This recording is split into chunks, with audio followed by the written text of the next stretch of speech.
All right, guys, welcome into the Ordinary Fantasy Pod. My name's Ben Conroy. With me, as always, Nathan Boudreau and my brother Matt Conroy. Welcome in, guys. Week 7 is here, halfway through the season, basically, and we're almost there. After this week, it will be. It's a lot's happening. We've had a ton of injuries this season, and this week's no different, unfortunately. But hey, guess what? Bimageddon is here. Something exciting to talk about. 6 teams on a bye.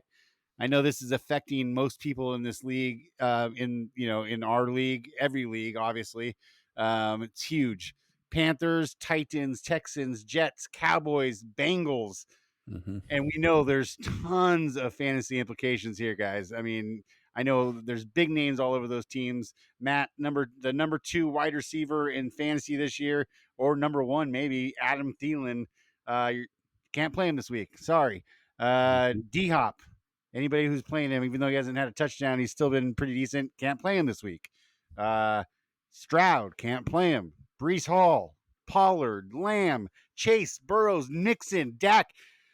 That's a lot of people, guys. That is a lot of damn people. How is this affecting you guys? First off, is this affecting either of you directly? Yeah, well, I mean, I play in enough fantasy leagues that Bimageddon is affecting me, all across the board in various different leagues that I play in.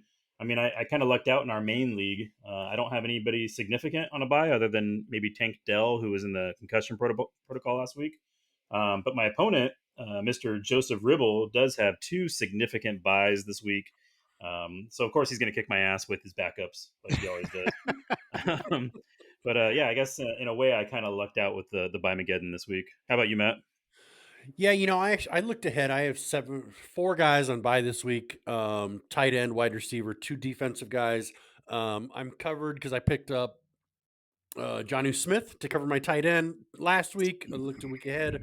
I got Deontay Johnson coming back to cover my wide receiver. So it's just defense. But I also lucked out because I'm playing Ryan and he has 3 or 4 guys on bye. He's got Breece Hall, Garrett Wilson. And he dropped half his team today, it looks like. Yeah. So I got a good week to play him. We both got lots of guys on buys. And it's made me start looking at other matchups going forward. And the week I play Nate, week 10, he has no Cooper Kupp. I love that I'm playing you that week.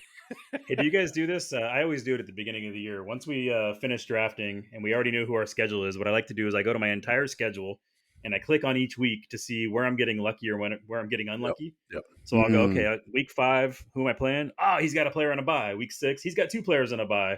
And I swear this year I probably had the most unlucky schedule than I've had in a long time because I think this is the only week that I make out not having to play a superstar like Chase. The rest of the season, I just missed players' buys. So it's kind of a bummer. Yeah, I'm playing Bobby this week, and he's without Prescott and Henry and Sanders, it looks like. So I might dodge a few bullets there. I'm affected. I'm not really affected by bye. I had to trade out one of my linebackers, but no big deal. The NFL really screwed up the schedule this year, and I'd be curious to know what the logic behind it is because but in years past they always used to do bye weeks where it was just 4 buys per week, for a certain period, right?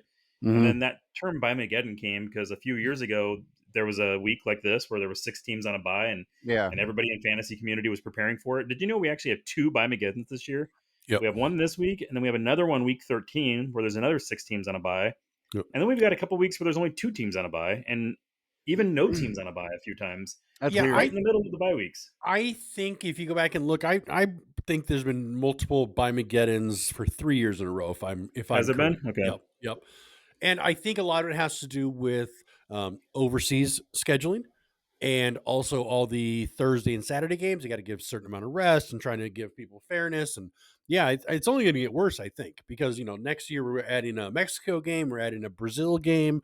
There could be, it's going to be a 1 overseas game per week in a couple years down the road.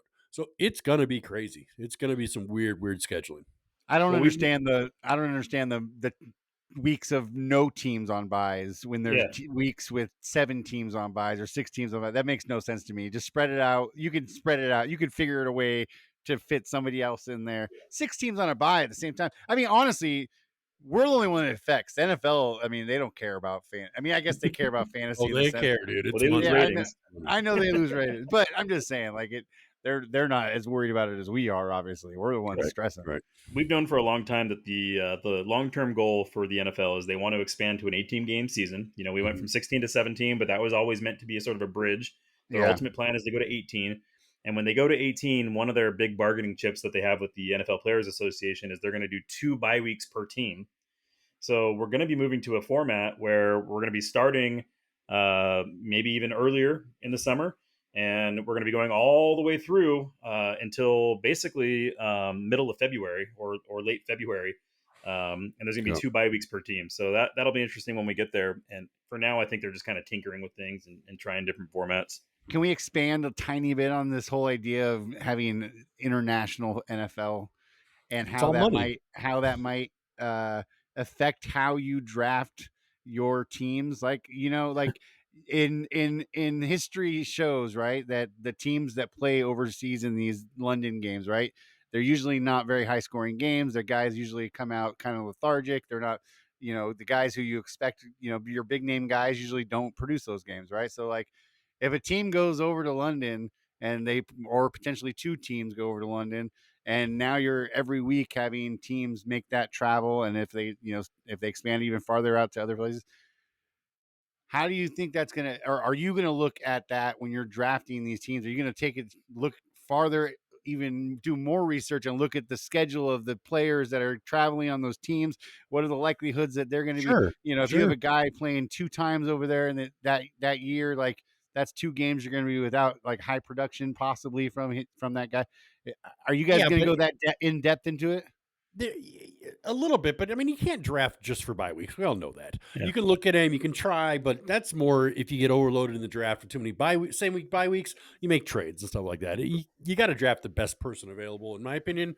But the other side of that, Ben, besides being low scoring games overseas, the Mexico City game is higher elevation than Denver. Colorado, And yeah. remember that game a couple years ago there? I mean, what was the Mhm. points? I mean, it was ridiculously high. So, I mean, they can throw the ball like 80 yards there. So, on the other side of it, maybe you're targeting guys with games in Mexico City.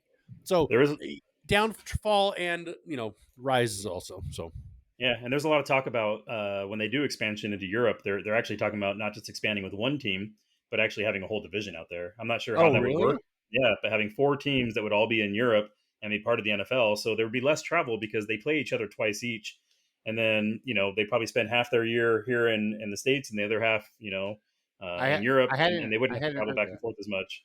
I I think hadn't heard that's quite a 4. ways away. I heard 2. I haven't heard 4. So, Um, this year they opened up finally the UK Football Academy. Did you hear about that, guys? So basically, it's a minor league organization basically that builds up football players to put a presence over there. So that's there ahead of them bringing a team in. They're starting the franchise basically that way, and they actually got to win this weekend. They were, I think, in Brooklyn and beat Brooklyn's football academy down. So yeah, it's in the works. It's coming. Yeah, interesting. they even announced this week that they're looking at a future Super Bowl in Europe. Yeah, I A heard about London that. I Super don't Bowl. like that. I Not don't that I'm know. That, ever going to go to a Super Bowl. I'll never be able to afford it, but I don't like it.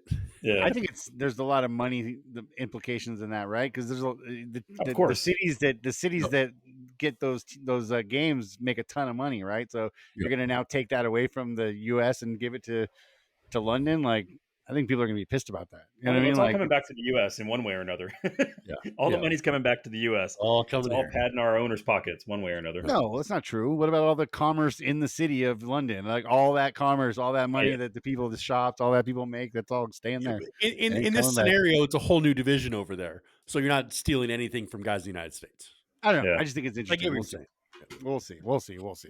All right, guys. Let's move it on to what are we doing? Injuries, right? That's where we're talking. Injury Yeah, news. it's not just bye weeks. We have 6 teams on a bye and like 6 teams worth of people on the injured list. Yep, So true. So true. Let's get right to Anthony Richardson. We found out this week he has a season-ending injury, right? So his shoulder injury is a lot worse than we anticipated. What Well, do you guys think? that's not true from what I've heard. It's the same injury. Nothing new's come out. He decided to have season-ending surgery. Yeah. They're not necessarily saying he has to. Copy. He's looking to, I've already got paid. Let's protect it. And there goes the conspiracy theory again. We'll see. Why, as a rookie, if you've already got paid, why would you come back if they're giving you the option not to? Well, I mean, just like any other player, you already get paid, right? It's not like he's on a huge contract. He's still on a rookie contract. I mean, I don't want to get in the weeds on your conspiracy theory. I think that he's doing the best thing for his career long term. Yeah. I think, he feels like maybe he can't come back and be, successful this year. And so he's opting for a season ending surgery. Listen, if you have Colts on your fantasy team, this might be the best thing for you right now because it'll be fine. There's quite a few players that look a lot better with Gardner Minshew than they have with Anthony Richardson. The Colts look better as a whole because Richardson is such a weapon, but Moss has looked better with Minshew. Pittman's looked better with Minshew. That rookie wide receiver that they have has looked better with Minshew. Josh Downs. I get what you're saying, but his completions, I'd like to know what his completions are. They're pretty low. And also with Minshew in there, they couldn't run the ball for anything because they were stacking the box because they go, man, Gardner can't throw deep. He's washed. So they stacked the box. Nobody ran. The only stats running backs got was through the air because there was nothing else but dump off passes. So I don't think that what I've been hearing is people are not excited about Gardner Minshew taking over. Yeah. And I mean, just to kind of go over your point where you're saying they're not able to run the ball. They were able to run the ball in the previous games that Minshew played just fine. Zach Moss was putting up like 172 rushing yards one game. I think the reason they were ineffective this week running the ball is because they had a clear division of labor where the running was going to Jonathan Taylor and the passing downs were going to Moss.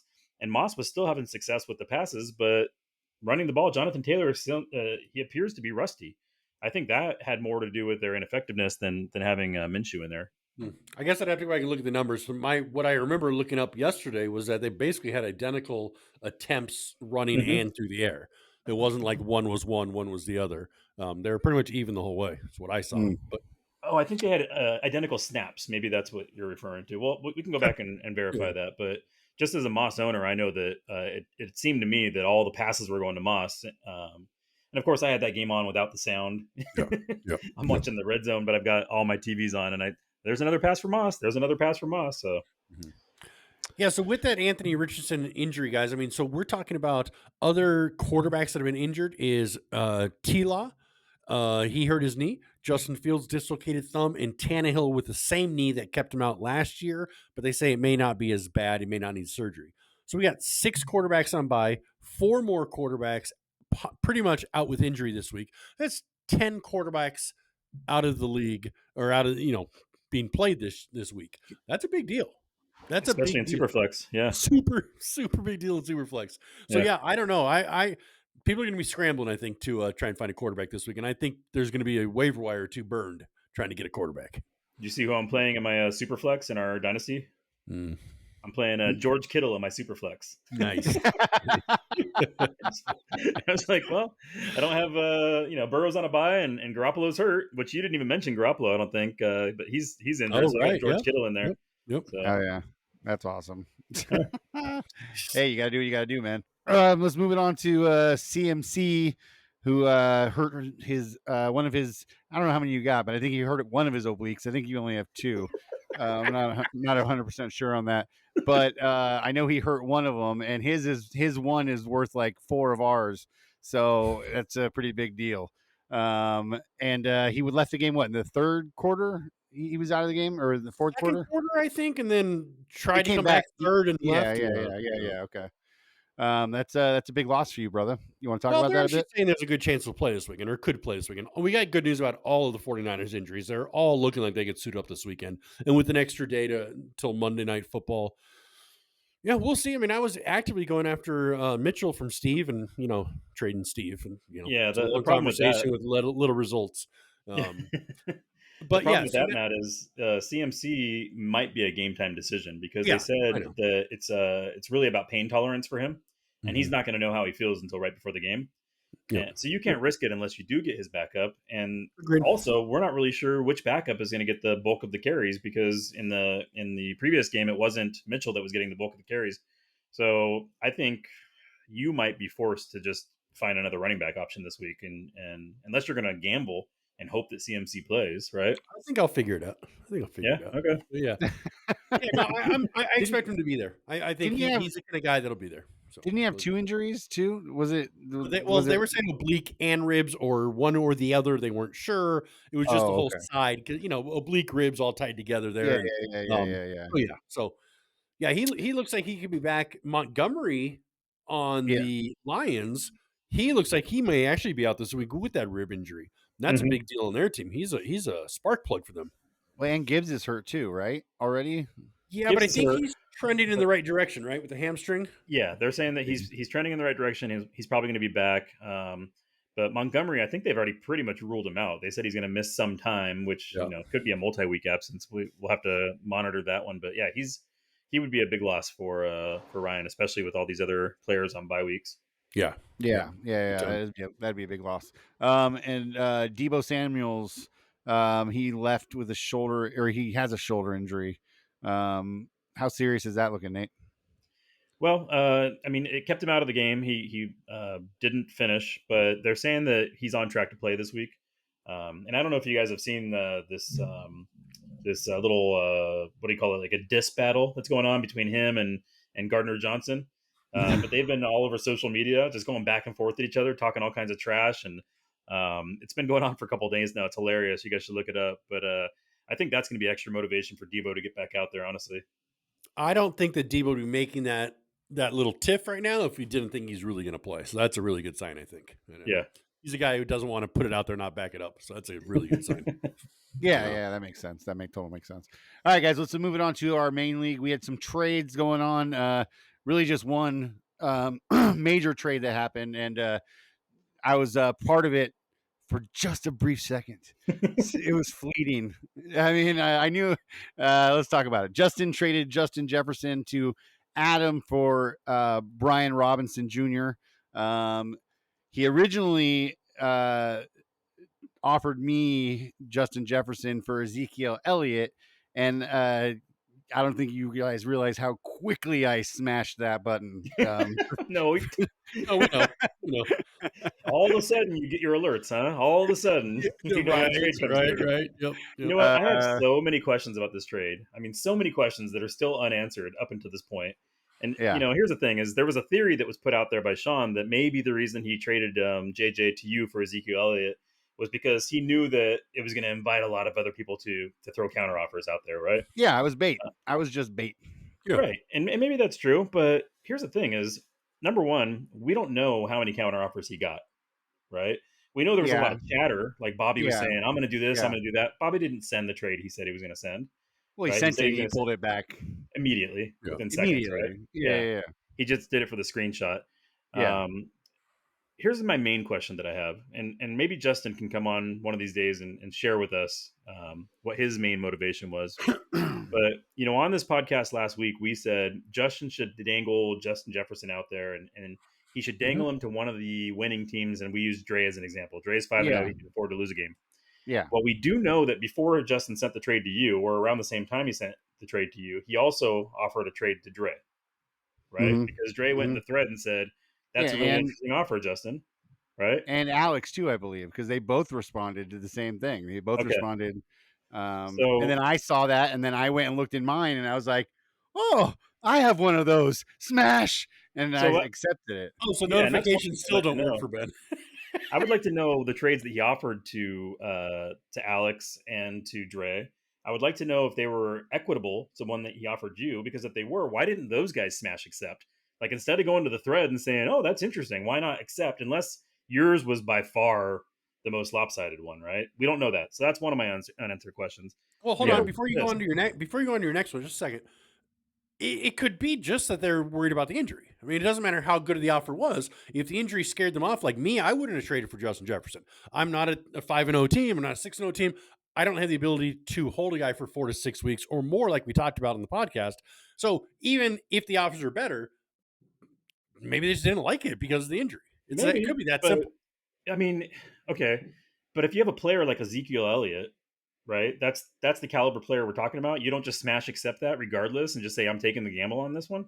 Not And- without looking at their teams and on how many running backs they had and how many they could give up. No, I'm not going to just say automatically smash that. Well, and at the time, it was still 4 weeks. It wasn't 6 yet. So But we had already talked about on the pod that it could be way more. Yeah, It could. could be potential. There was potential for it, but we also didn't know for sure. It could have been 4 weeks. He could have come back in 4 weeks, and I would have lost Ezekiel Elliott, the guy just sitting on my bench, anyways. You know what I mean? I mean, I had the opportunity to have the stack of all stacks, right? I had the opportunity to have a triple stack, right? Not that I would have played all three of them. Well, come on. Here's my conspiracy theory. And by the way, I want to make it clear, I'm not making any accusations. I'm not pointing any fingers. This is not an emergency pod. I do not believe there was any collusion. But here's my conspiracy theory. I have a feeling that Justin watched our podcast last week. He had an earnest request for us to help him, and we kind of teased him a little bit. Matt and I didn't come right out and help him right away. We said, trade your players to me, or, and I had a bad joke about him and his son or whatever. I think Justin, as sort of like a revenge on us, was like, you know what? These guys think I should trade one of the best players in the league to one of the best teams in our fantasy league. Screw them. We'll see how they like this. And he sent out 3 trades that he knew were bad for him, just kind of hoping like to needle us a little bit. What do you guys think about that conspiracy theory? Yeah, I mean, that could be. I'm not buying it. No? Well, he sent it out to me, Dre, and so he sent it out to the best teams. So he said 3 of the best teams. That makes sense. Me, Dre, and Alex. To piss me off for one, or piss Matt off, right? No, that's just the thought that ran through my head. Maybe that wasn't the case, but go ahead. Go ahead. Oh, sorry. Go ahead. What I was going to say is, of course, as we've seen many times over the years, whenever Justin gets into a sticky situation, especially in fantasy football, here comes Big Brother to save the day. Every time, whenever Justin's in a tough spot, and listen, I'm not talking shit. This is commendable. I appreciate them when I see stuff like this, because I don't get to do this kind of stuff with my brother. Adam came in, even though he's not a winning team, even though he can't afford to lose a couple of games, and saved the day and sent him a Brian Robinson trade, which I think Justin wins that trade. Do you guys agree with that? Well, I mean, he wins in the sense that he has a player that he can play now. I mean, he can't play Justin Jefferson for 6 weeks, so he automatically wins in that sense. I think he a little, backyard baseball or whatever that your phrase is that you say. Insider baseball. Justin texted me and said, "Hey, man, honestly, like, I have to take this other trade, but I would have been fine." With the Ezekiel Elliott, I would have been, that would have been, I was okay with that trade, even though I got a better offer and I have to take it. So, I mean, maybe Justin was really just, trying to get a better player than he has at the moment. You know what I mean? And Zeke, he has been trending up a little bit. He hasn't been, what are you talking about? Ezekiel Elliott? Yeah, he's had a couple decent games, a couple 8-point games. I mean, he's a couple 11-point games. I don't know if he has 11-point games, but I'm saying he's in that range. He's had more usage over the last couple weeks than he had been getting. Okay, he had a big run. He had a big run last week. Ezekiel Elliott just had his first 11-point game. That was this week after the trade. Okay, prior to him offering you Justin Jefferson, Ezekiel Elliott's points were 6, 1, 9, 4, 7. So, I mean, if he was really trying to trade in earnest to improve his team, okay, fine. If you settle for Ezekiel at the end of the day, that's one thing. But if that's your first offer, that's what you're offering to begin with, is I want Ezekiel Elliott, a guy that's maxing out at like 7 points a week. I don't think that trade was in earnest. I think that it's got to be one of the two things. Either he's trying to piss off me and Matt for giving him bad advice, or he was just trying to fish to see what other better offers he could get, right? And that's possible. Well, and the one I said, the first reason is he knew that I was going to hit accept.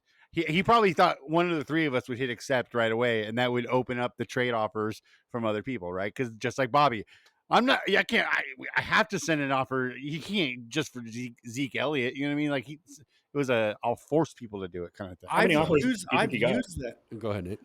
No, I was just going to ask Matt. You can answer this one. How many offers do you think he got? Did you send one? No, I didn't. But I've used that tactic trying to make trades this year of, hey, man, just accept this. You'll get a better one after this. Somebody's going to come on and beat me. Just use that. So I've used that as my selling point a couple times. Nobody's taken me up on it. But here's the other side of this. What if Justin really did just believe what I said last week, and I think Nate was on the same page? I think he's out. Could be the season. Could be 8 weeks. Could be hold out for a contract. It could be anything. So Justin really believed that and really thinks that there's no value in Justin Jefferson left this year. Then he's just saying, hey, this guy's going to sit on my bench. I'll never play him the rest of the year. Give me anything for him. So if that's his point, which that would be my point if I had Justin Jefferson on my team, I'd try and get the best thing possible, but I won't take anything because he's on the trash heap now. So if he came to it from that, I don't think there needs to be any conspiracy or anything to it. Yeah. Well, let's put it this way, and maybe it's this isn't relevant because obviously me and Justin have a bet, and I put down the 3-time hammer, so he doesn't want to trade with me, of course, anyways. But I offered Justin immediately when I saw that trade. I offered him at least 4 deals that I believe were players that are better than Ezekiel Elliott. And I don't think I'm being biased when I say that. I don't think I'm being biased when I say Jaylen Warren is better than Ezekiel Elliott at this point in their careers, or that I think one of my combos was Josh Reynolds plus Jaylen Warren. And so listen, if you're willing to accept Zeke, you have to be willing to accept Reynolds and Jaylen Warren as a combo, right? Of course, Brian Robinson, I think, is a very way good better player. I think he made a good deal with that one. I'm actually more confused on Adam's side. What was Adam's motivation? If it wasn't just I'm gonna step in and protect my little brother, what's the motivation for Adam to trade Brian Robinson, leaving himself no RB2 last week? Which would be collusion if you come in to save somebody else's team. So I know he didn't do that. Okay. What was the motivation then? Did Adam just know that he knew he was going to lose last week, so he thought to himself, well, I'm going to lose this week anyways. I might as well set myself up for the future. Or Captain Chaos. He goes, man, all you dummies are talking about 4, 6, 8, 10 weeks, whatever he's going to be out for the season. Y'all are dumb. You're all conspiracy guys. You're all way too much into this. I think he's back in 4. I got a great deal. So on both of them, if they came to it as one thought he was out for the season, one thought he's back in 4 weeks, the trade makes sense in that sense. I once heard somebody say, I once heard somebody say that if both people on both sides of the trade think it was good for them, then there's nothing wrong with that trade. There's no problem. No, I agree. Yeah. I was just trying to get into Adam's head a little bit. I'm trying to figure out what his motivation is. I don't know if you guys noticed, but he after he made the trade didn't have an RB2 because his other 2 running backs were both on a bye. So he had to go pick up somebody off waivers, and that guy on waivers got like 2 points, right? And so, the timing seemed weird to me. Now, of course, you can't question Adam's motivation because, he gets a little feisty and likes to, well, I have a losing record. So apparently I'm not allowed to question people's trades when you have a losing record. That's the official rule, right? I don't question either side of this trade. I think it was straight up. Yeah. Well, there you go. Okay. All I know is this new trade system allowed Justin to do whatever he did, and he used me as bait to bring out his brother or whoever else offered him. And I think that's interesting because it's just like it's a nice warm blanket that you can just sit underneath as you send out that first trade because you're like, I'm not worried. Somebody else is gonna come in and save the day. I've heard a few people say they don't like this new rule. Like I think Sean said it. But listen, this is a great example of why this rule is so great. I mean, it makes it a lot more fun. There's a lot more chatter in the thread. There's a lot more to talk about on these podcasts. And it really, like you said, it's a nice warm blanket. It protects you. But just to put a little bow on this, and I'm sure Justin knows this already, but for those of you that don't, the player that Justin got in this trade, Brian Robinson, he, as a result of getting Robinson, he had too many running backs, so he had to drop one. And the one that he dropped was Kareem Hunt, who coincidentally outscored Brian Robinson this week. So just a fun little tidbit there. Yeah. So I got the number 1 waiver priority this week, guys. Who do I blow it on? You're not going for Hunt? Who do I blow it on? You're not going for Mason? Is it Hunt? Is it Mason? Who do I blow it on? Jones? I don't know. Julio Jones for sure, dude. Are you officially asking us for our advice? Because we'll give it to you. Can we fix it? All right, here we go, guys. Yeah, I'm asking for your advice. Can you fix my team? I got the number 1 waiver priority. What do you guys think I should do with it? Do you think I should go for Hunt? Do you guys think I should go for Mason? I love the fact that I'm getting to ask you guys, and I hope you'll be honest with me and tell me the truth. I would, if I was you, honestly, here's what I would do. Or do I not blow it? I would spend the next couple of hours trying to negotiate a trade with your big brother because you know that he has CMC, and CMC plays on Monday night, and so he's in a dangerous spot. I would tell him, I'm going to negotiate with you in earnest. If we get a trade done before waivers clear, he's yours. If we don't, then fuck it. I'm not going to go for Mason. I'm going to pick up Hunt, and I'm going to let Joe have Mason. Mm-hmm. That's Ben and I exactly will be what I would talking do. later. That was There already we the go. plan. I was waiting till I was hoping it wasn't going to get brought up on the pod. I was going to wait till later to talk about it with him in private, but yep. That's all right. We'll be talking. We'll be talking. And that was a little lead into Can We Fix It, guys? We're going to talk about Can We Fix It right now. We had a request from our side league. Portia requested for us to take a look at her record and see if we can fix it. She's got a 2-4 record. Her number one, she's got the number one waiver priority. And right there, you got Rashee Rice, Wandale, Zach Evans, and Hunt. Are those the players on her team, or are those the players that are available? Those are the players that are at the top of the waiver wire right now. Oh, okay, top of the waiver wire, and she's got Yes. Ford on the bench. Got it. Yeah. Joe Burrow's on a bye this week, and Deontay's returning from IR. So those are the things that she's working with, and the people she can reach out for. Can we fix it? Nate, why don't you take this since you've looked it over better, and I'll comment off your comments. Yeah. Okay. So here's the thing. Portia has the number one waiver priority. There's a reason that she has number one waiver priority. It's because she has not been playing the waivers. So when you don't play the waivers, you quickly move up to top. So the first thing I would tell my wife is if you want to win more games in this league, you do have to pay a little bit more attention. It does take some time, but on Tuesday nights you got to dedicate, 20 minutes to look at the waiver wire. I say 20 minutes because I'm in multiple leagues. For her, it might be 5 minutes, right? Look at the waiver wire, see what's available. Had she done that in the prior weeks, she'd probably be in a better position right now. So today's Tuesday. She's not going to see this pod till tomorrow. So I'm going to try and remind her on the drive up to the concert tonight that she needs to look at the waivers and figure out who to use that number one priority on. So that's the first thing I would do. The second thing she needs to do is set your roster on Sunday morning. I heard that was your fault for not reminding her. Well, you know what? I play in quite a few leagues. I'm setting my own rosters. I'm typically in the mornings on Sunday. I'm down here and I'm setting up all my TVs, and she's upstairs laying in bed. And take 5 minutes. See who's playing, see what their projected points Shots are. fired. She lost this week to Sean by 0.2 of a point. I'm doing all this work. She's just laying in bed. Shots fired, dude. Yeah, shots fired. she lost by 0.2 of a point. It's funny, Matt. And she had Ford on her bench, who scored 11. I think he was projected for a higher point total than Algier. So yeah, I mean, Portia doesn't follow football like us, but a simple thing you can do is if you're not very experienced, pay attention to the projections. Most sites we play on, they'll tell you this guy's projected for 8, this guy's projected for 9.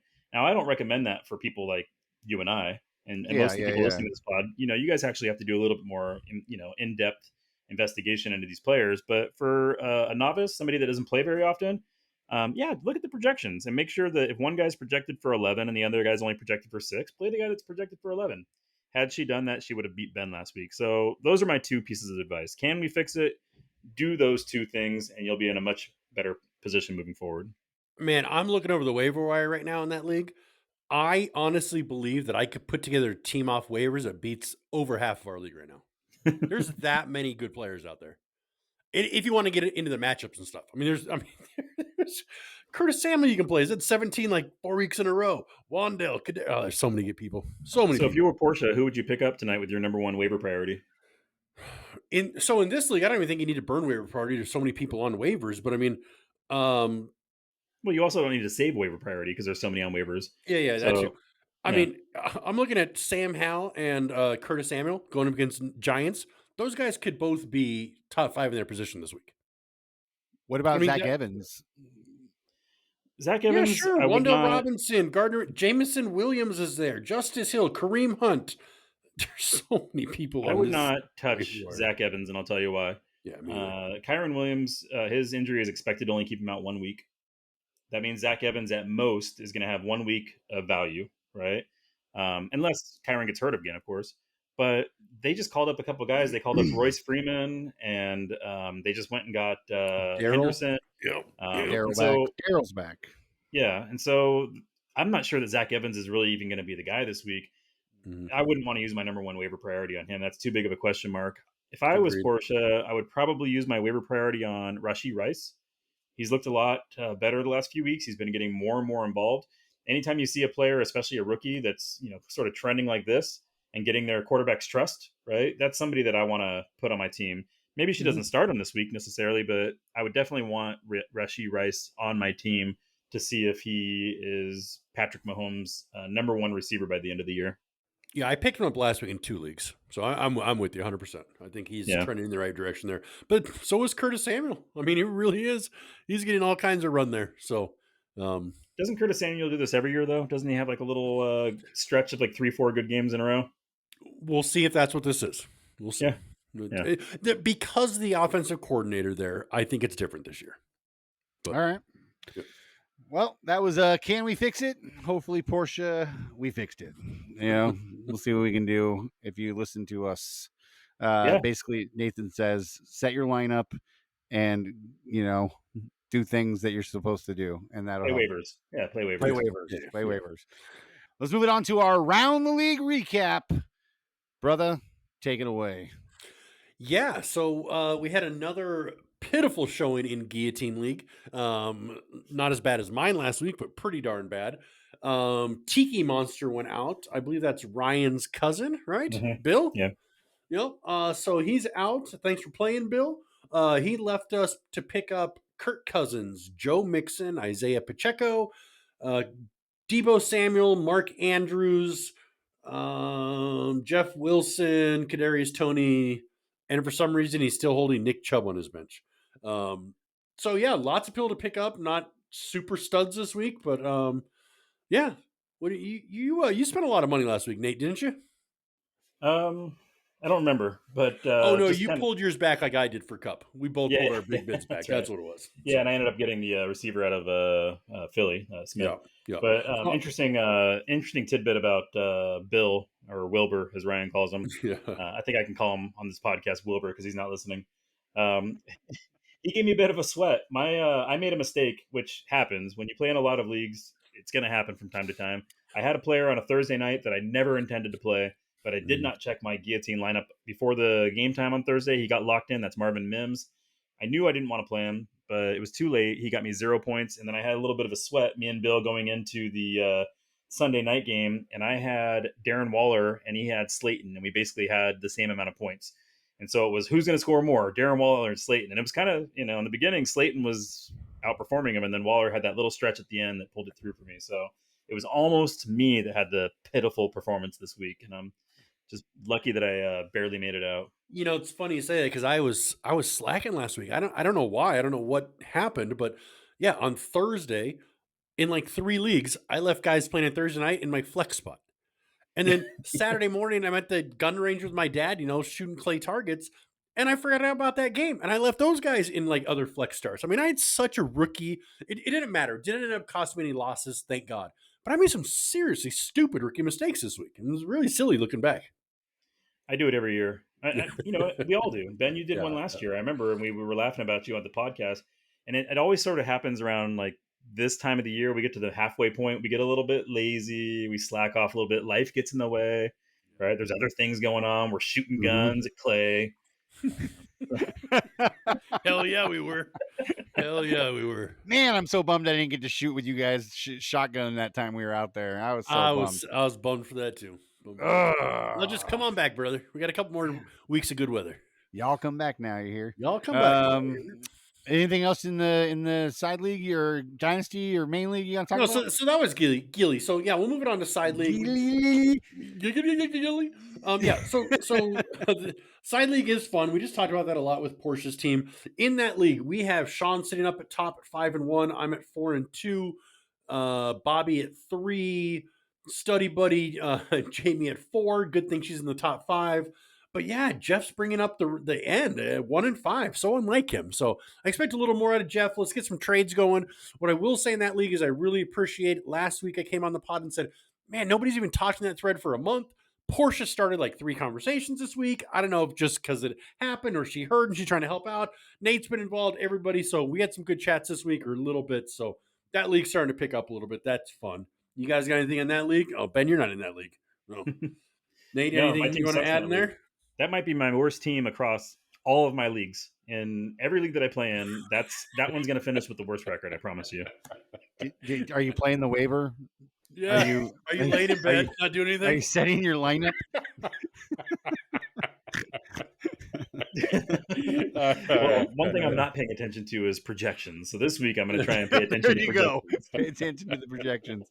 All All right. right, so let's move on to Dynasty. We have 3 divisions in that league. Jeff's at the top of the, I don't know, we're just called the loser division. I don't know who we are. We're terrible, but I'm with 1 game out of the lead at a 2-4 record, so that's good. Dre's leading his division at 5-1. Not really any competition there. It has a winning record, and then the winners division. Nate's 6-0, Bobby's 5-1, Ben 4-2. So yeah, pretty tight. It still can go any which way. Who is Shark Week? Is that Adam? Yeah, Shark Week is Adam. 0-6, man. He's throwing the season. He's tanking for somebody. I don't Tank know it for exactly. Caleb. Oh wait. Yeah, so do that. if playoff races started today, it would be Nate and Dre with the bye, Jeff and Joe playing out of the 3 and 6 spot, and Bobby and Ben for the 4 and 5 spot. So sounds a lot like last year. Yeah, and Adam might be tanking a bit, but he does have 3 first-round picks next year, and he still has a couple of marketable pieces where he can make some trades. We mentioned it on the We Can Fix It segment a few weeks ago. If I was him, I would still be trying to trade some of those players. I think he still has a chance to maybe end up with 4 first-round picks, possibly. Maybe use a second and a third and package it in with a player to move up around or something. I think he could really be dominating the first round next year. And next year's draft is supposed to be. Does he own his own stacked. first? Does he own his own first? Still, He owns his own first. He has 3 first right now. right. and But I mean, if he's tanking and he gets Caleb Williams, I mean that's a hell of a Caleb Williams would be great, but it's also a very receiver rich draft. So he can come out of that draft with a starting quarterback and 2 receivers and be well on his way to being successful a couple of years from now. Yep, definitely. All right, well, let's move. I'm pretty stoked to be undefeated in that league, and I was just telling Portia I actually have 2 undefeated teams still. I'm 6-0 in not only this dynasty but also a high stakes dynasty league that I play in. So I'm pretty excited about those 2. That's funny. All right, so let's move over to main league. I mean, that's why we're all here. This is where it all starts at, and this is where it all ends at. So we're gonna go. I'm just gonna run through it a little bit. It sounds like we're the fucking OxyContin, the one to start with, the one to stay with, the main league. I love it. OxyContin. I like it. All right, You haven't watched Painkiller yet? No, not yet. Oh, right. I'm gonna run through some of the minutia in this league. I hate that word. Nate used it a couple times early in the podcast season. All right, so we're gonna run up and down in Saddle Creek division. We have Ryan, myself, Ben, and Sean all tied at 4-2 with Ryan in the driver's seat there. We have Jeff at 3-3, Justin at 2-4, and Josh at 1-5. Jamie, maybe a little more studying next year when you help him out. All right. In Arizona Bay, we got Dre at 6-0, Alex at 5-1, Bobby at 2-4, Nate at 2-4, Joe at 2-4, Steve at 2-4, and Adam at 1-5. So we only at this point have 6 teams with winning records and a lot of teams with losing records. So if playoffs started today in that league, Dre would be 1, Ryan would be 2, Matt and Ben play out of the 4 and 5, and Alex and Sean out of the 3 and 6. So Nate, you're looking good in power rankings, but just not quite there in the wins and losses yet. But I know you made some comments about you were the third most highest scoring team with only 2 wins, and I think I remember almost the exact same thing last year. Scoring a lot of points, but the most unluckiest season that's ever happened in fantasy football ever. Something like that, right? That's how you said it last year? Yeah. Yeah, it was pretty unlucky last year. I had a 6-game losing streak, and that's really the only thing that's keeping me afloat right now is knowing that, a 6-game losing streak and you can still win the championship. So, I mean, I'm not too worried about being 2-4 right now. One thing that is majorly different, though, between my mindset this year and in past years is, we're not at the halfway point yet. We still have 1 week to go, and then we're at the halfway point. And normally, it doesn't matter how bad your record is. You're only looking up at 3 other people in your division, right? And you're saying to yourself, I don't care what the rest of the league does. I just have to catch those 3 teams in my division, and I still get to play them all one more time, right? So you always think you have hope. Well, now with this 14-team league and these 2 big divisions, I'm looking up at the top end of my division, and there's Dre. He's 6-0, and I've already played him once, and I don't get to play him again. Yeah, So tough. I'm 2-4, which means I'm not really 4 games behind him. I'm really 5 games behind him because he has the tiebreaker on me. So I'm 5 games behind him with 8 to go. It's feeling pretty hopeless at this point to come back and win the division. Yeah. So really, at this point, my only hope is a wild card. So it is a bit of a different feeling, but I am encouraged by the fact that my team does seem to be clicking. I've scored over 160 in 3 out of the last 4 weeks. So Mhm. we'll see. We'll see how the second half turns out. Ben, how you feeling? I'm not feeling great, but I'm 4-2, so you can't be mad at that. It is what it is. I got some question marks at some positions, and I was hoping to get more out of Eckler. Although 10 points, first game back, doesn't Yeah. look like he was on a snap count or anything like that. So it looks like they just kind of underperformed. He a little bit. So and then Kirk Cousins, obviously, they had that game in hand. They had the defensive touchdowns. He threw 30. He only threw 30 times, which is like almost 20 times less than he's been throwing in any game. So I think it was all game scripted that way, where he didn't need to throw as much because they were winning. So I think that was just kind of led to my poor output there. So yeah, I don't know. We'll see, man. I mean, we got a lot of football left to play, so let's Ben, go. are you worried that the Vikings are going to keep that play calling going that way without Justin Jefferson? It's going to be a lot more running, and whenever they can, they're going to throw it a lot less, which is going to hurt Kirk No, Cousins and Addison down the road. I don't think that's the case at all. I think next Okay. week when they're going to go back up. They were playing the Chicago Bears. They didn't need to throw to beat them. So I think, but next week they're playing the Niners, right? So they're definitely going to have to be catching up, right? So that means more production from the receivers and Kirk Cousins. So Okay. that's how I see it, anyways. Well, Okay. old primetime Kirk. You get you can always rely on Kirk Cousins primetime plays Kirk. great in prime time. Hey man, it is what it is, dude. I mean, it's either that or I start Sam Howell. And Yeah, I haven't ruled that Yes. out because I was looking back at his numbers and he's been over like 25 points or something 4 or 5 games this year already. So, I obviously wouldn't have thought to start him, but now that it's, Cousins is struggling, maybe I will. Yeah, he scored 24, 28, 21. You have a microphone you could talk into if you want to. Maybe I was just trying to read over here on myself. Sam Howell is actually. I didn't want Sam you to hear me. Howell. Yeah, I was no, just he- reading he- today his like his efficiency numbers and like all the different metrics they use to judge quarterbacks show that he is going to be a really good quarterback. But the one thing that he's far outpacing every other quarterback in the league in is sacks. I mean, he is just getting demolished back there. Yeah. He holds They the don't balls patch that trying to up. find a play. Yep. Yeah, if they don't find an offensive line in front of him, he's going to be like the next Sam Bradford or the next, David Carr or, all these guys that came into the league with promise and then they just got hit too many times and couldn't succeed anymore. So hopefully they figure that out. I feel really happy to have him in Dynasty. I really think he's going to be a guy there for a long time. I hope. Yeah, we'll see. You might be seeing him on my team this week. All right, guys, we're going to talk about high score of the week right now. Alex, we're efforting a video from Alex. I mean, we might get one, and we might have him on live. We're not sure yet. We're going to see what happens. What's up, degenerates? I'm in the middle of a farm in Springfield, Missouri. Been filming chickens for the last 3 days. A little tired, but in the middle of God's country. Just gorgeous. Hey, I'm happy to be your high score of the week. Happy to have had the opportunity to do that 3 times in the last 6 weeks. Got some good teams out there. Beat a good team this week. Sucks Nate coming in second with your score, but your team looked great. Got a little lucky with a nice linebacker pickup off the waivers. I know the bye weeks are all hitting us hard, but hope you guys are all having a great week. Sorry I couldn't do the live interview, but I hope that the podcast is extra awesome this week because I will be tuning in. Talk to you guys. But we also had a bad beat jackpot that happened this week that we can talk about real quick. Nate, you Alex scored 178 and beat you this week, and you scored 160.6, which is the bad beat jackpot. And you, how much are you winning this week?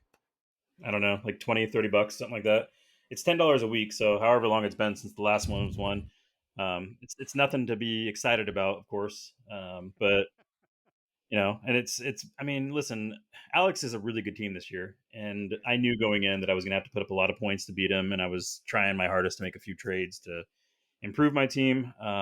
It's just it's hard to beat that Dolphins buzzsaw. Alex, between Mostert and Tyreek, and then of course Diggs, who's always so solid. It's really hard to beat.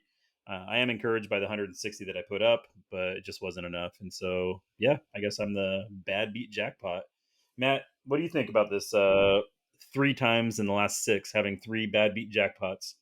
Yeah, as I stated pre-pod, I'm gonna effort to have our money used a different way next year because this just seems silly to me. It happened 3 times. I mean, it's every other game right now. It doesn't seem like there's nothing cool to it. Like it's not like nobody even cares about it because it keeps happening all the time. So Yeah. I don't know. I don't know how we should use the money, but this doesn't seem like it's it. I know you say that it only happened one last year and twice the year before, but maybe as teams are with 14 teams and teams are a little more equal, maybe it's going to happen more often. Fractional scoring, maybe it's going to have it happen more often. I don't know exactly, but as of right now, I say if it keeps happening at the pace it is, we need to do something different next year.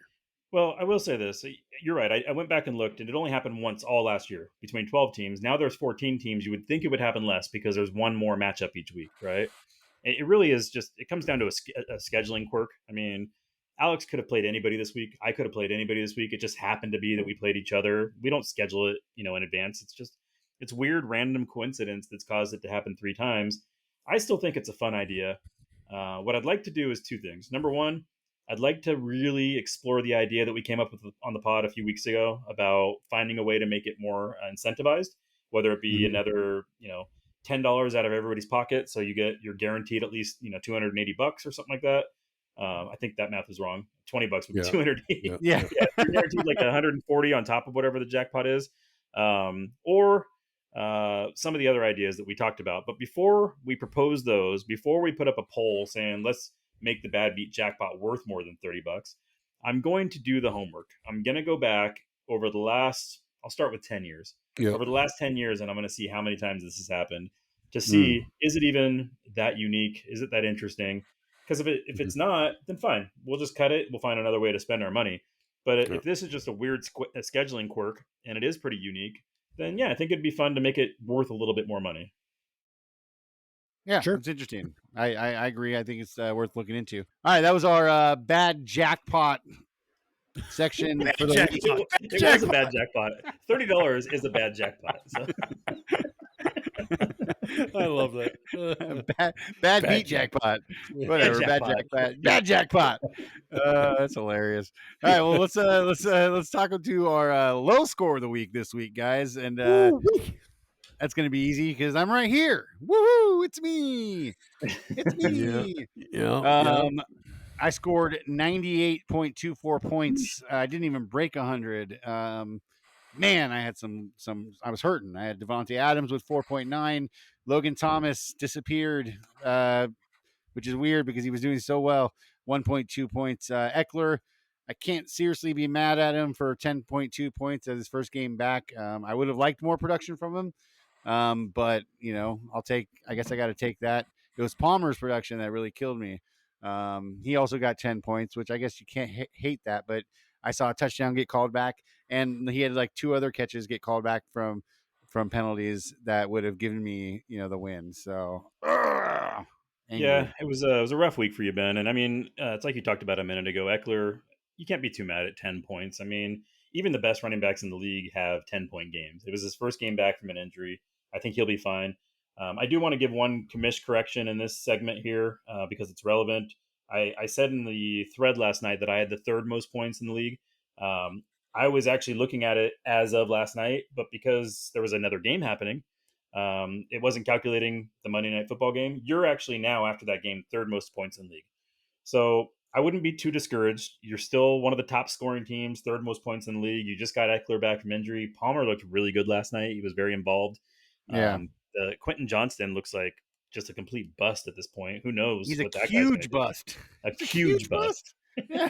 So, I mean, Yeah. I'd be very stoked if I was you. I think, you're on the right track. I wouldn't be too discouraged by one bad week. Yeah. Thanks. Yeah. So Ben, I'm looking over your team and I see a lot of guys scoring, 6 to 10, 12 last week. Some reason you had a linebacker on your bench score 30. I'm not exactly sure what that's all about. So my question is, with all the fluctuation that you saw this week, are you You're a second jerk. guessing? Are you second guessing any of your lineup decisions? Are you gonna waver going forward? No, I mean, I was looking at my team a second ago. Kirk Cousins, Jacobs. I mean, Jacobs is a lock. Eckler's a lock. I think Adams, although he's had 2 bad games in a row, he had an injury, and then he didn't have the greatest game this week. For some reason, Garoppolo is targeting Myers more than Adams, which is, I think at some point somebody's going to slap him and remind him that he has the best receiver in the league on his team, and he should be throwing the ball to him. So I think that'll be fine. I can't sit Adams. Palmer, I'm excited about. Logan Thomas, I was really excited about Logan Thomas, and I didn't start Everett over him because Thomas has been getting the production, but maybe if he keeps slacking, I'll go back to Everett. Addison and Ayuk are must starts. So I don't know, man. Everett scored a touchdown last night, right? Yeah, he did. That's Yeah, what that I wanted to kept you get out a of the way. waiver on. Yep. That's what I figured you'd waver on there. Yeah, I mean, know. but it wouldn't have mattered because I wouldn't have. I mean, yes, it would have mattered. I would have won. No, Never I'm mind. talking going forward if it's going to make you change your mind about who to start. Yeah. Yeah. What is up with that linebacker? Why are you carrying extra linebackers? Yeah. I always found that to be an interesting strategy. Why people, is it like a bye week thing or? No. It was a bye week thing, and I didn't have. I mean, like Jordan Hicks has been awesome, right? So like I would love to be playing Wagner and Hicks, right? But I couldn't play Hicks. He was on a bye, and I didn't really need to draw. I mean, I was just like, fuck it, I'll just keep him on my bench, and I'll just throw him in next week because there wasn't anybody I was going to pick up to start anyways, and there wasn't anybody really worth picking up anyways on like a receiver. I mean, I don't know. I just didn't see any need to drop him, so I decided to keep him. I'll put him. He's in my lineup now for this upcoming week, and So who'd you do? sit then off your team? Alshire? I took Alshire out because he's on a bye. He's on a bye this week. So before Hicks' 30-point game, his previous games were 12, 12, 13, 11. Yeah. So he was on a double-digit tear. And he was in my lineup until this week, guys. He was on a bye. I took him out, put him on my bench, didn't drop him because I want to keep him and play him again. So I just kept him in my lineup. I don't know what the big mystery is. I didn't have anybody. I dropped whoever I dropped, some stupid receiver. I guess the mystery was this, Ben. Maybe we're rephrasing it wrong. I think we are. The mystery is this. He was on your bench when he scored 30, and Bobby Wagner was in your starting lineup with only 4. And Bobby Wagner hasn't been having as successful as a year. So I guess the question is, why were you starting Wagner over Bobby Hicks? Wagner's not having that as successful a year. Hicks has scored double-digit points every game this season. Yeah, Wagner I was had just a kind of 5-point curious why he game was on and your 4-point bench. game. Yeah. Oh, don't know. maybe It's a I made the wrong lineup. The lineup it's Bobby Wagner, man. It's fucking Bobby Wagner. So you got to play Bobby Wagner. You're playing the name. You're playing the name. Got it. He just had a 27-point game. Come on. He had a 23. He's had a 20, 23, 10, 5, 27. And then this week he had a 4-point game. Come on. He's coming off a 27-point game. That's not a guy that you would sit, right? Okay, so you're playing the name and the chasing last week's stat game. Okay. Get out of bed a little earlier, brother. All right. Yeah. But you're just laying in bed, not sitting in your lineup. I guess so. All right. I think that was your low turnaround. score of the week. Oh God. Very nice. Very nice. Very nice. All right. Well, let's move it on to our rivalry week. We got we got Steve who beat Joe this week, 118.8 to 115.72. That's a close one, just like mine. Yeah. 3 points, man. 3 points is a tough one to lose. And Steve gets to obviously prepare a statement for Joe. So hopefully we'll have that for you guys right here. And if not, then he'll get it to us as soon as possible. And we're still waiting on Adam and Alex's. Yeah. They still have not got that to us, which hopefully will happen soon. And then this week we got another one. Nathan, you want to talk about that real quick? Yeah, we got another rivalry coming up. It's Justin and Josh. So two of the teams that have not been having a lot of success this year. They are playing each other, and the winner gets to prepare a statement for the loser. So hopefully we will get something from one of them.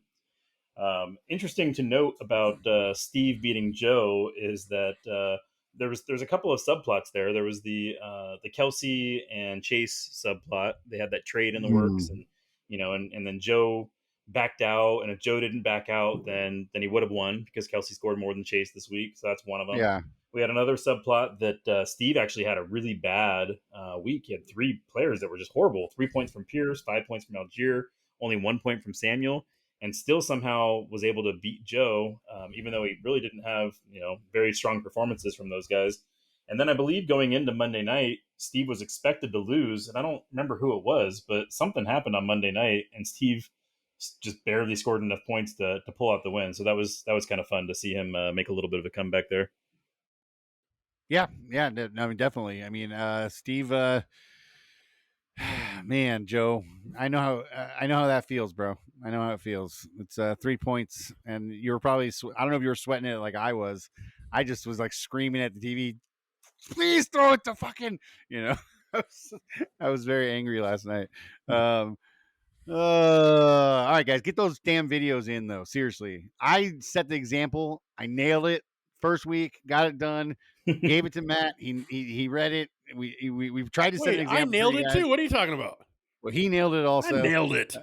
I happen to know that Steve is working on his prepared statement for Joe. Steve is, he might not be meeting the timelines, and I have both versions here. If you want me to read it to you now, so Steve is working on it now. Whether they're any good or not, I don't want to confirm or deny. He is working on it. So. Yeah, that's funny. So are we gonna throw out any punishment for Alex and Adam if they don't come through? I mean, what kind of punishment? I don't know, but just kind of weak. Just weak. Come on, guys. Come on. Just keep talking shit. Just keep talking shit on him. I got the microphone. I'll keep talking shit. There you go. I have the microphone. I do. Yes. I love that. Anyways, let's move it on to one of our new favorite segments. I keep calling it new, and like we're 6 weeks in. Whatever. It's one of our favorite segments. It probably won't happen, but it'd be pretty fucking cool if it did. This week's game, Thursday night football, Jaguars at Saints. Who wants to go first this week? I think I went first last week. Nathan went the week before that. Matt, you want to go first this week? Yeah, sure. I'll go first. All right. So it probably won't happen, but it'd be pretty fucking cool if it did. I believe that the other Josh Allen, who he hates when you say that. He hates when you say that. Scores 2 touchdowns. And Granderson, the lineman for the Saints, I think he scores a touchdown also. So I'm calling 3 defensive touchdowns, specifically 2 to Josh Allen, 1 to Granderson. Wow. That would be pretty fucking cool if it happened. Yeah. My prediction is going to be this. It probably won't happen, but it'd be pretty fucking cool if it did. Last week, Taysom Hill, who is currently on our waiver wire, by the way, last week he was playing exclusively as tight end, which is sort of unusual. Typically, he gets more involved in the game as a gadget player or as a wildcat. But they were using him exclusively as tight end last week, so he was really involved. He ended up catching 7 passes. So I think somebody's going to go pick him up and start him as a tight end this week. My prediction, that it probably won't happen, but it'd be pretty fucking cool if it did, is that Taysom Hill is going to throw a touchdown and rush for a touchdown, playing as tight end on somebody's starting lineup this week. Okay. Oh, okay. I was like, he would only do it from tight end. That's what I was like. Well, he's a tight end on somebody's starting lineup, and he's going to rush for a touchdown, and he's going to throw a touchdown this week. Okay. There you go. So that's it. You got 3 parts to accomplish there. Yeah. First, he's got to get picked up, and then he's got to be started. Yeah. He's got to get 2 touchdowns. Yeah, so 4 things. There's a lot of elements. I could just pick him up and start him myself. That part's easy. You could. Do that. Yep, do that. Yeah. Yep. All right. Well, in mine, it's going to be in the same vein. I'm going to go with because I saw this guy playing a little wildcat in the last week's game. Travis Etienne.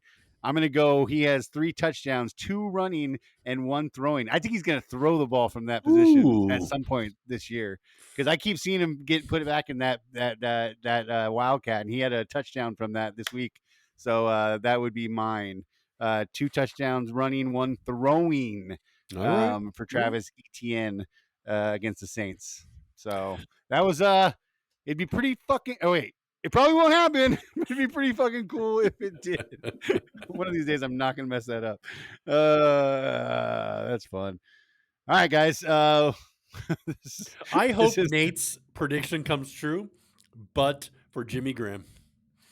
Because he's on that Graham's team. going to throw a touchdown? I don't know, dude. I'm just saying. I thought about making Jimmy Graham some kind of prediction today, and when you brought up tight end, I'm like, oh man, I could have done that. He could have. Dude, I'll be honest, dude. Seeing him catch that touchdown the other week, it reminded me that Jimmy Graham's even still playing. I know. I honestly had forgotten. I was just like, what the fuck? What year is this? Like, Well, he's I don't know if you heard it, but this summer when they picked him up, it came out. I don't know if it was Shefty or somebody said, "Oh, look at the Saints! They brought him in for a one-day, $1 contract so he can retire as a Saint," and that's what everybody thought it was. And then a couple weeks later, he's still on the fucking team. Like they're like, "What the fuck?" There was an everybody thought he was assumption. done. I don't think they ever announced that it was a 1-day contract, but because he was going back to the Saints, there was an assumption that the only reason he was going to the Saints was to retire with them. And then there was that weird episode that happened in the offseason where he got arrested and I don't know if it was a mental episode or he was on drugs or something like that, but he wasn't listening to the cops. And I was like, what a sad end to this guy's career. And then they didn't press any charges, and here he is catching touchdowns. So it's pretty quick. Yeah, it's interesting. Yeah, it does. All right. Well, this is our new segment of the week, guys. This is our Bobby's Creative Outlet, and it's coming at you right here. Let's talk about what we talked about with him last week. We asked him Matt asked him specifically to impersonate your league mates during trade negotiations, and I'm a little. I'm actually really interested to see how this works out, and I'm curious if I make the video. I don't trade very often, so I don't know if I'd even make the video. Maybe even a ghost of nobody there. But I'm interested to see what he does, and let's see it right here. Hey, babe, what are you doing? I lost again yesterday, so I got to send some trades out to the guys. Bunch of blah blah, I'm the best and my team's the best, and you're going to trade me all your best guys for my trash that I'm probably going to drop to the waiver wire next week if this trade doesn't go through. We all just had lunch. Are you not coming out? I've been working on this trade with Ryan, but I know I can't send it till like 8 or 9 o'clock at night, so I'm sending one to Jug right now. I don't love Evans this year with Brady gone. Baker ain't going to be the same. Having said that, I'd probably still do that trade. What are you doing in here? You've been in here forever. Yeah, I'm trying to get this trade right, but now I'm sending one to Alex. How about you send me your best guy instead? How's that lawn mowing coming along? Not too good. We're working on this trade with Jeff for weeks now. You keep talking like it's something that I might be interested in, but I'm not. All right, it's after 8. I can send one to Ryan now. I'm going to need a real poo-poo platter here, but I'll throw in Rashad Penny. All right, Ben, here we go. Offer you can't refuse. Bueller. And we're back. All right, thanks, Bob. Thanks. Hey, Ben, We you appreciate it, made man. the video Yeah. as a cricket. That's Yeah. No, that was good. Thanks, Bob. We appreciate it. That's you always. know what? I'm glad we're able to give you that outlet. It's maybe not as creative as some of your other ventures that you put out there, including your past as an amazing musician. And so this week, I think what I'd like to do is, as your creative outlet, I want to use your best strength. I really want to see you using your Megan? musicality. And listen, I don't want to hear any covers of Ordinary Pod. This is no ordinary pod. Like we've heard that, okay? An original song, Bob. This week, I want an original song, and I want you to keep it short, 30 seconds to a minute. I want you to recap the midway point. So we've had, after the end of this week, we'll have had 7 games on a 14-game season. Do a musical recap of everything that's gone on. Funny stuff, good stuff, bad stuff. And I'm looking forward to it. Yeah, Nice. that'll be I awesome. like that. Yep. Yeah, I love that idea. I love that idea. I wonder how many different instruments he'll incorporate into that. I know we get that Hopefully all little of them. shaky thing, and we'll get a guitar and a bass, but like, can we get the accordion that he brought home from his dad's this summer? I mean, let's see what he can do. Yeah, in fact, let's make that part of the challenge, Bob. We want you to use every musical item in your house. Oh, Jesus. Oh, wait. That's got to be those little kid xylophones. That's going to be kazoos. I mean, that's going to be everything, dude. Oh, shit. Yep. You just opened up a can of worms. I like that. We should actually call this segment Bobby's Can of Worms. Yeah. You beat me to it, man. I couldn't get it out of my mouth fast enough. I like that. Yeah, hell yeah. That's yeah. You Oh, I get hope right he to has the name like of the segment. finger symbols or something. Bobby's Can of Worms. All right, we got a new segment. Yeah, That's great. he's got the maracas. He's Yeah. got the hand symbols. Jesus, that's hilarious. Can't wait, Bob. Get it to us as soon as possible. Yeah, look forward to that.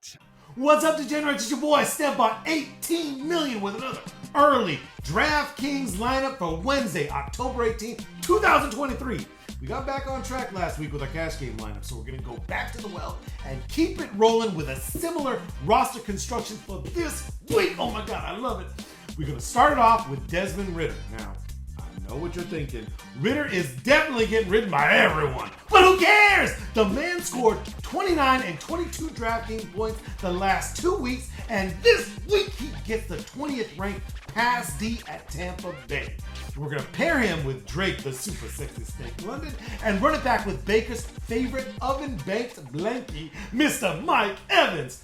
Moving on, we got to take over the hill and over to Wandale Robinson playing against a god-awful Washington Pass D. Oh my God, I'm losing my mind. Rounding it out with the good books Christian Watson and Isaiah Pacheco.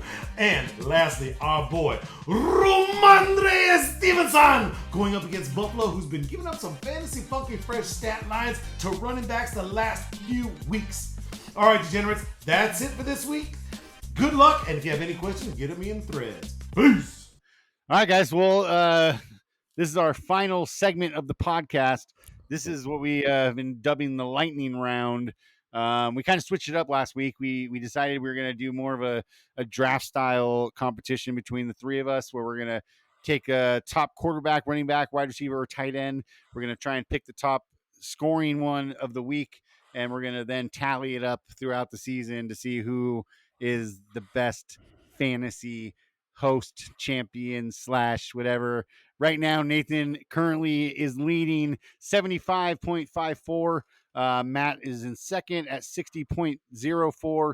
And then I am rounding it out at 50.74. Damn, that's like 25 points difference that I really dropped the ball this week. Yeah.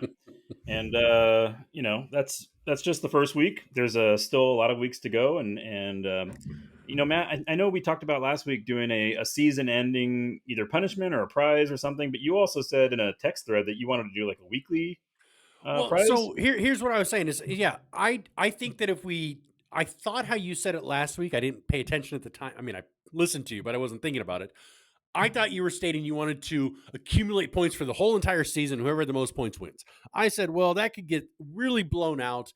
It could lose interest. So we should just do this a 1 week competition weekly. So Nate gets a win for this week. We move on to the next week. So even if Nate wins 3 in a row, it's still 3-0. It's not 500 to 200 and 400, and nobody can ever catch up. So I just think this is a way to keep it the most competitive for everybody.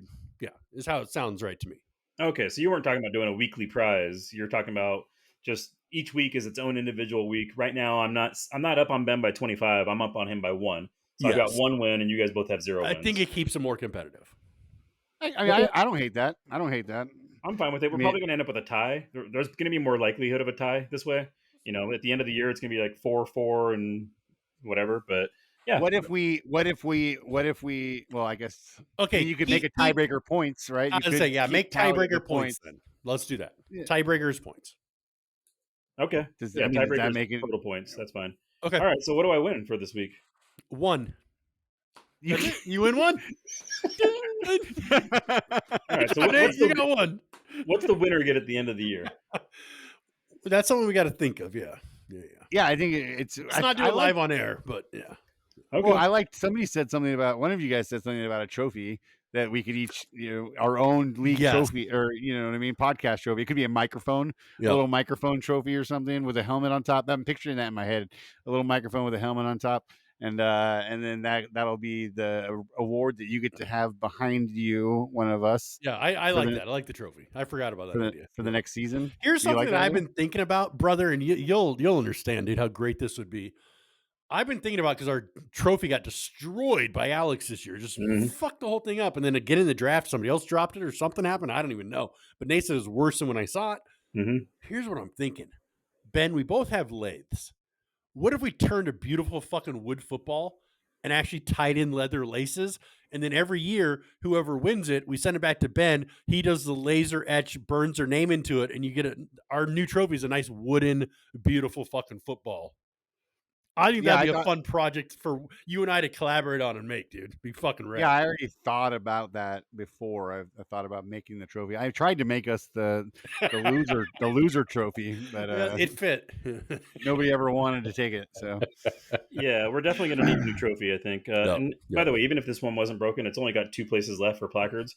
So I mean, once you put my 2 that I'm going to win these next 2 years on there, it's all filled up. We're going to need something new anyway. I got a big connection. What was that? Yeah, I didn't hear that.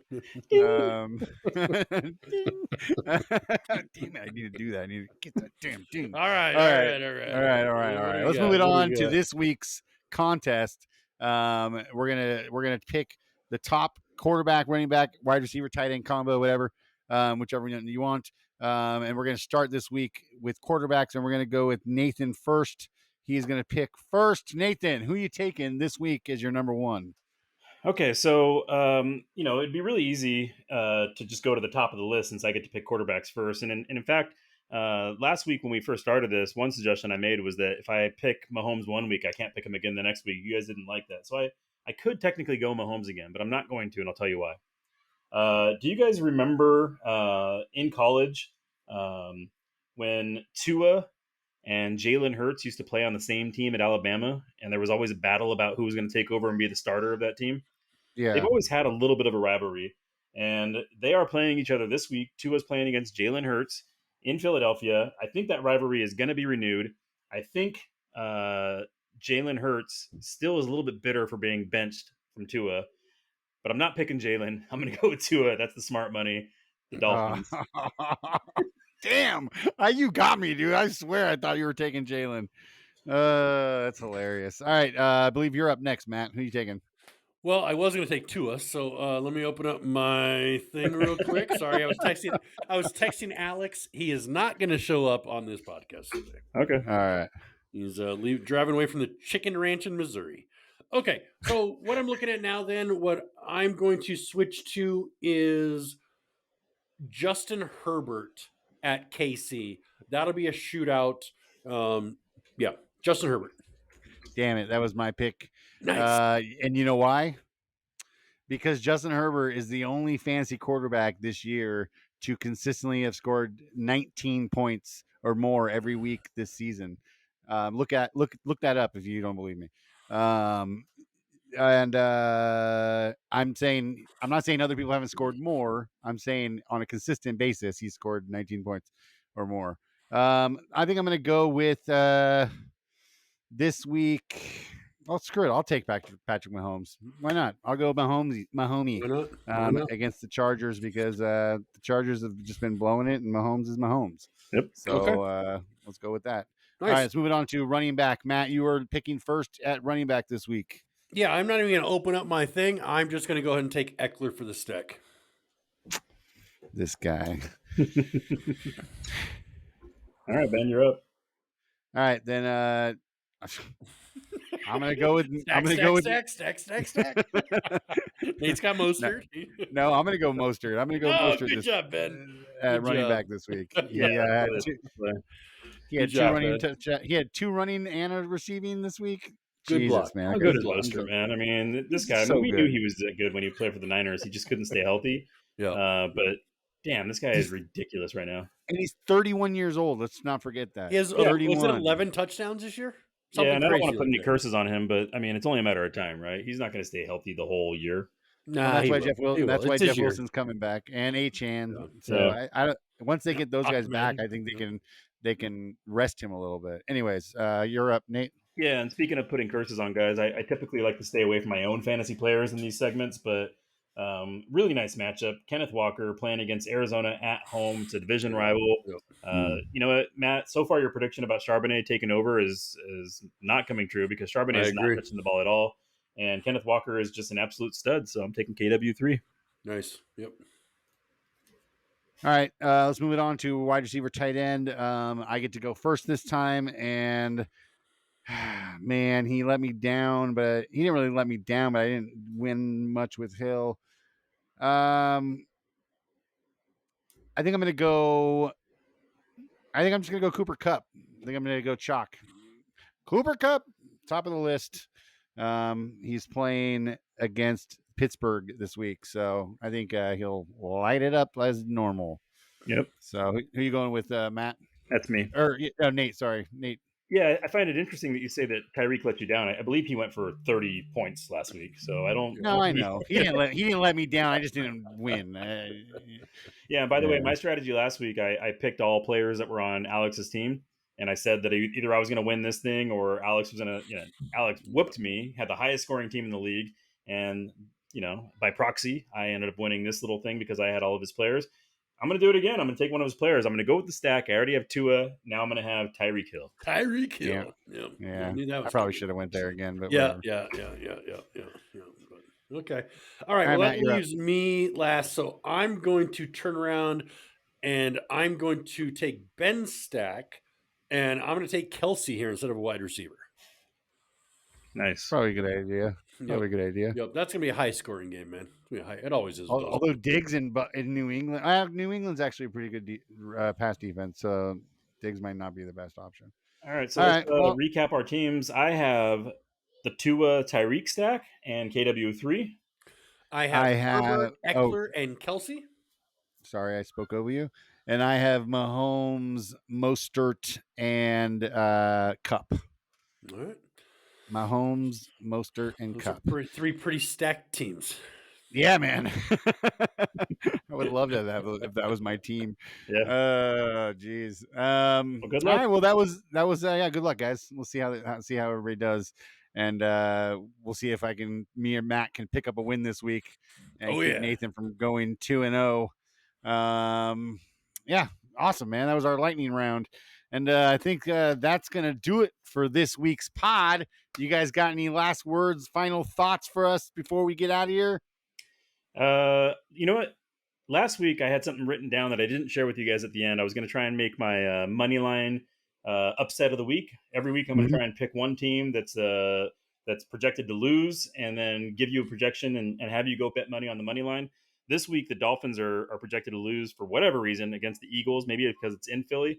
And Eagles are coming off of a loss, but I do not believe that they will lose. I think the Dolphins are going to win that game. Go smash that money line. There you go. Very nice.